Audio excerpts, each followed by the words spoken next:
बात करें यहाँ पर सिंह राशि वालों की, सिंह राशि वालों सितंबर का महीना कैसा जाएगा आपका? यहाँ पर सबसे पहले क्या है ना कि कुछ सावधानियाँ आपको रखनी होंगी। वहीं एक और चीज़ जो आपके लिए इस बार इस महीने में खास होने वाली है वो ये है कि यहाँ पर 7th हाउस के अंदर जो राहु है आपके, अब राहु का 7th हाउस के अंदर होना यहाँ पर एक चीज़ और दिखाता है, क्योंकि राहु जो है वो मई के महीने के बाद से अब तक 24 से 30 डिग्री के बीच ही गोचर कर रहे थे। तो 24 से 30 डिग्री के बीच में जब भी कोई ग्रह होता है ना, तो उसका उतना ज़्यादा अच्छा प्रभाव नहीं होता है, अच्छा या बुरा। एक तरीके से मृत ग्रह माना जाता है उसे, मतलब उसका आपकी ज़िंदगी के ऊपर उतना ज़्यादा कोई प्रभाव होता नहीं है। अब यहाँ पर जैसे ही ये 2 सितंबर से 23 डिग्री के अंदर आ जाएंगे, तो उसके बाद में आपकी लाइफ के ऊपर प्रभाव जो होगा वो ज़्यादा दिखाई देगा। ज्योतिष जो है ना वो एक रिसर्च की तरह ही चलता है, तो यहाँ पर 7th हाउस के अंदर राहु का आ जाना आपके कुछ चीज़ों को अच्छे खासे तरीके से अफेक्ट करता हुआ दिखाई देगा। 7th हाउस से जो एस्पेक्ट है वो आपके 1st हाउस के ऊपर जा रही है, 3rd हाउस के ऊपर आ रही है और इसके साथ साथ आपके 11th हाउस के ऊपर। तो यहाँ पर है ना कुछ चीज़ों का आपको खास तौर पर ध्यान रखना है 7th हाउस के अंदर होते हुए।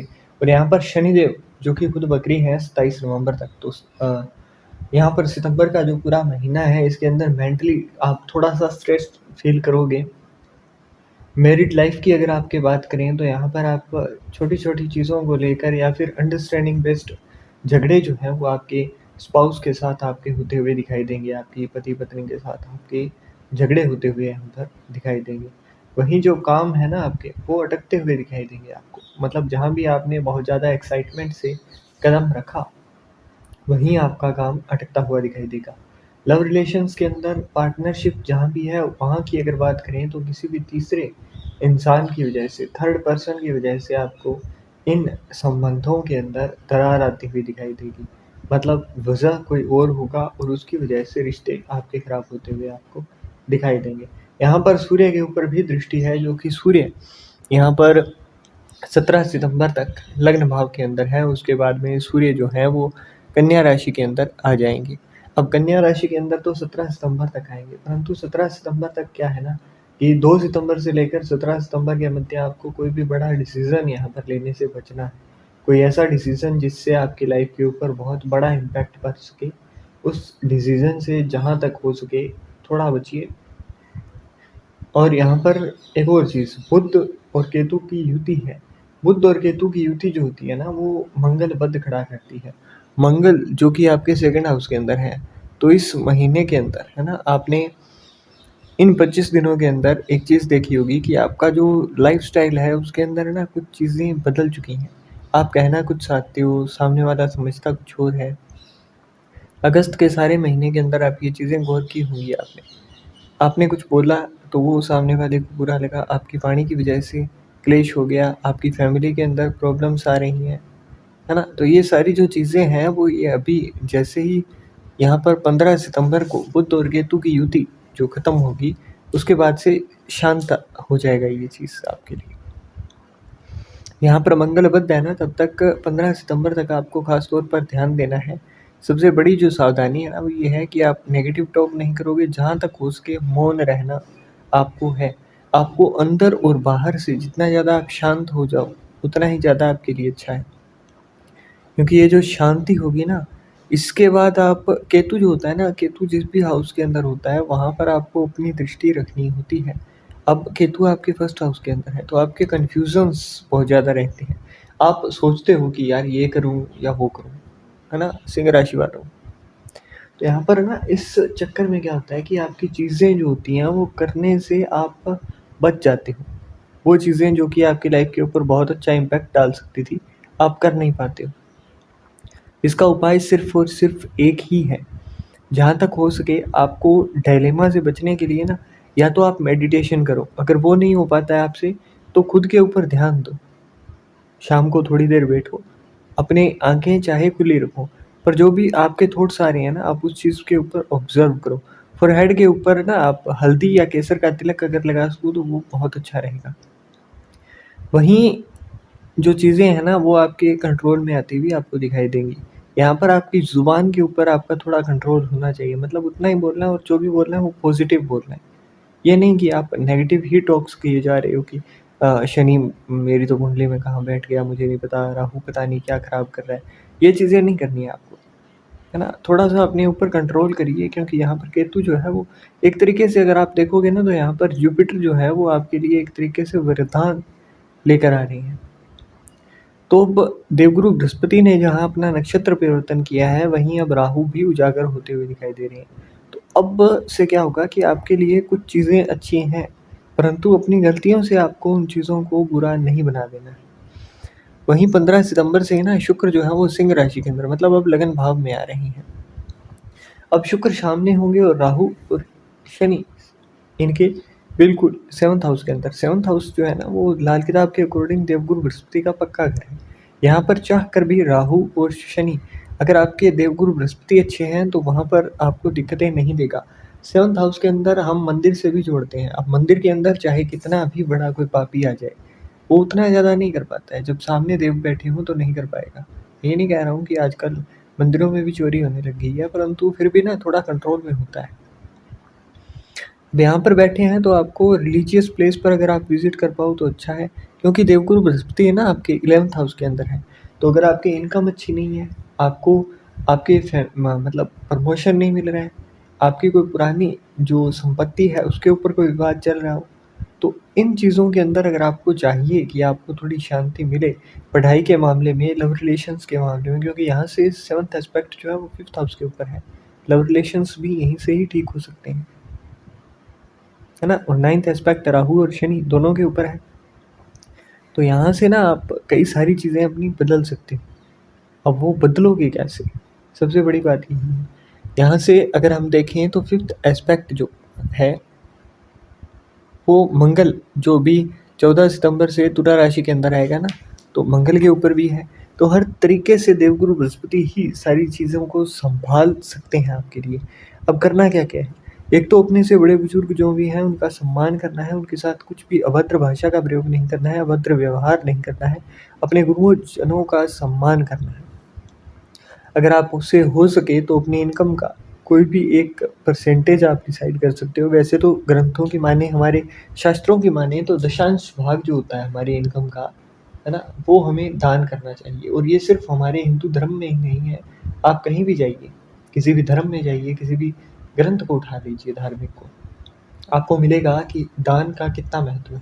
अब दान का महत्व होता क्यों है? क्योंकि यार आप जो अपनी मेहनत की कमाई है उसमें से कुछ आप अर्पित करते हो समाज कल्याण के लिए। अगर आपको पता होगा ना, तो हमारे देश के अंदर सिर्फ हम ही नहीं है, कॉरपोरेट्स जो होती है ना, जो भी कंपनियां हैं वो भी अगर हमसे कमाती हैं तो वो भी 2% जो होता है इनकम का वो दान करती हैं, वो सामाजिक कल्याण के अंदर लगाती हैं पैसा। तो आपको सिर्फ 10%, अगर आप नहीं लगा सकते हो तो भी थोड़ा बहुत, अगर उतना भी नहीं कर सकते हो ना, तो डेली घर के अंदर चपाती बनती है, उनमें से 2 निकालो, एक गाय को और एक कुत्ते को देना शुरू कर दो। अब गाय और कुत्ते का ही क्यों बोला? गाय को दोगे तो शुक्र अच्छा होगा, कुत्ते को दोगे तो केतु भी अच्छा होगा, और राहु भी, और शनिदेव की भी मार कम पड़ेगी। तो यहाँ पर तीनों चीज़ें आपकी एक साथ में समझ गई। कुत्ते की जो पूंछ होती है ना उसको केतु से देखा जाता है, और शनिदेव की भी इनके ऊपर अच्छी कृपा होगी अगर आप कुत्ते को फीड करना शुरू करते हो। अब चींटियाँ जो होती है ना, अगर उनको आप दे सको तो सतनाजा आता है, वो आप देना शुरू कर सकते हो, उससे भी आपके ऊपर प्रभाव पड़ेगा। क्योंकि राहु का उजागर हो जाना अब से लेकर आप दिसंबर 2026 तक मान कर चलिए, तब तक इसका असर उतना ही प्रबल रहेगा, धीरे धीरे असर पड़ता रहेगा। अब एक तरीके से वैसे हम माने ना तो ये ज़्यादातर ग्रह जो होते हैं वो एक तरीके से एयर एलिमेंट, और यहाँ पर राहु जो है वो तूफान की तरह होता है।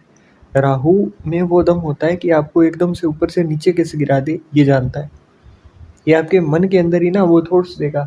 अब ना आप एक चीज़ गौर कर रहे होंगे कि आप अपनी ही दुनिया में रहते हो, पता नहीं किस बात की है, परंतु आप बहुत ज़्यादा जो सोचते हो ना वो दूसरों को हो सकता है लगे कि यार ये ऐसा कुछ कैसे कर देगा, है ना? इसकी ईगो ज़्यादा है, इसके अंदर घमंड ज़्यादा है।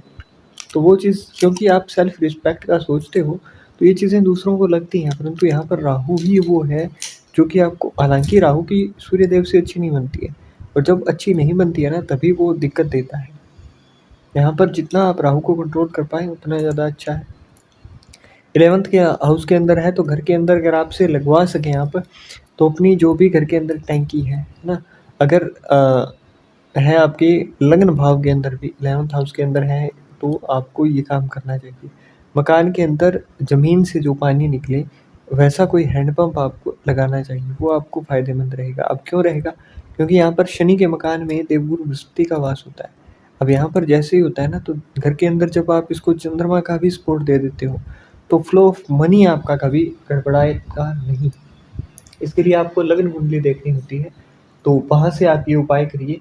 और घर के अंदर है ना, आप इतना सा काम करके देखिए, आपको रिजल्ट जो मिलेगा ना, वो आपको ऐसा मिलेगा कि आपकी अंदर से आत्मा भी बोल उठेगी कि हाँ, असलियत में फ़ायदा तो हुआ है।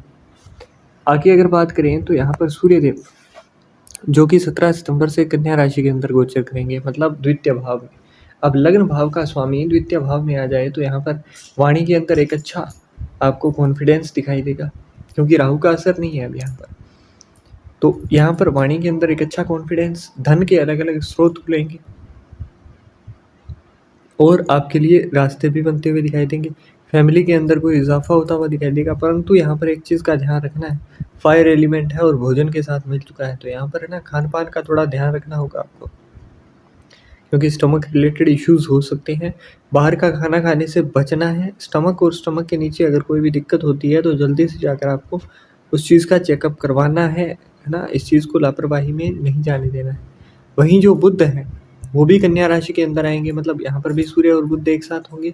15 सितंबर को वो आ जाएंगे, तो यहाँ पर क्या है ना कि दोनों के दोनों का ही कन्या राशि के अंदर आ जाना आपके लिए मैच्योरिटी है। परंतु यहाँ पर सावधानी क्या होती है, बुध आपका जो है वो आकाश तत्व है, आकाश तत्व को रूल करता है। आप एक चीज़ देखते होंगे कि जनेऊ जो धारण करते हैं ना पंडित जी, तो वो जब भी सोच करने जाते हैं फिर है ना, तो वहाँ पर क्या करते हैं, वो कान के ऊपर लपेट लेते हैं। कान जो होता है वो भी आपका आकाश तत्व होता है। तो यहाँ पर आपको 2 चीज़ों का प्रमुखतः ध्यान रखना है। सबसे पहली बात, आपको किसी को भी ऐसा कुछ नहीं कहना है जो कि आपके सीक्रेट्स रिवील करता हो। जितना ज़्यादा हो मौन रहिए, जितना ज़्यादा हो शांत रहिए। अपनी चीज़ों को, अपने पत्तों को जितना ज़्यादा आप छुपा कर रखेंगे उतना ही ज़्यादा आपके लिए फ़ायदेमंद होगा, है ना। जितना ज़्यादा आप अपने आप को सीक्रेटिव रखोगे उतना ज़्यादा फ़ायदा। दूसरा, यहाँ पर है ना, आपकी वाणी की वजह से आपकी कई सारी डील्स होती हुई दिखाई देंगी, तो इसके लिए आपको क्या अच्छा करना है, कन्या हो, मतलब 12 साल से नीचे की अगर कोई कन्या हो तो उसे ग्रीन कलर की, अगर आप चूड़ियाँ दे सकें तो अच्छा है, कपड़े दे सकें तो और भी अच्छा है ना। ग्रीन कलर का दान कर सकते हो। अब कुछ लोग कहेंगे कि जी नहीं हो पाएगा हमसे, तो आसपास कोई स्कूल हो तो वहाँ पर आप दान कर सकते हो मूंग का, हरे मूंग 400 ग्राम या 400 ग्राम से ऊपर का, है ना। तो आप वो करिए, 400 ग्राम करते हैं तो सबसे अच्छा है, नहीं तो 1.25 किलो कर सकते हो आप। इतना सा काम करना है आपको। यहाँ पर बुध का अच्छा असर दिखाई देगा। और यहाँ पर ना आपके आगे अगर हम बात करें तो यहाँ पर शुक्र जो है वो भी आपके लग्न भाव में आ रहे हैं 15 सितंबर से। तो 15 सितंबर से शुक्र और केतु की युति, मतलब जो मैं पहले कह रहा था नेगेटिव टॉक्स नहीं करनी है, तो वो अब तो बिल्कुल नहीं करनी है, क्योंकि शुक्र और केतु, शुक्र खुद दैत्यों के गुरु है और केतु के साथ आ जाना यहाँ पर आपकी लग्जरी को बढ़ा सकता है। केतु के अंदर वो दम होता है कि अगर आप ये चीज़ सोच लो ना अंदर से कि जो कुछ होगा वो सिर्फ ईश्वर की ही कृपा से होगा, ये चीज़ आप मानिए, है ना। क्योंकि मई के महीने तक आपको माननी ही होगी, तो आप ये चीज़ मान कर चलिए। उसके बारे में बहुत ज़्यादा एक्साइटमेंट मत करिए, जो भी चीज़ें चल रही हैं उनको बस कंसिस्टेंट रखने की कोशिश कीजिए।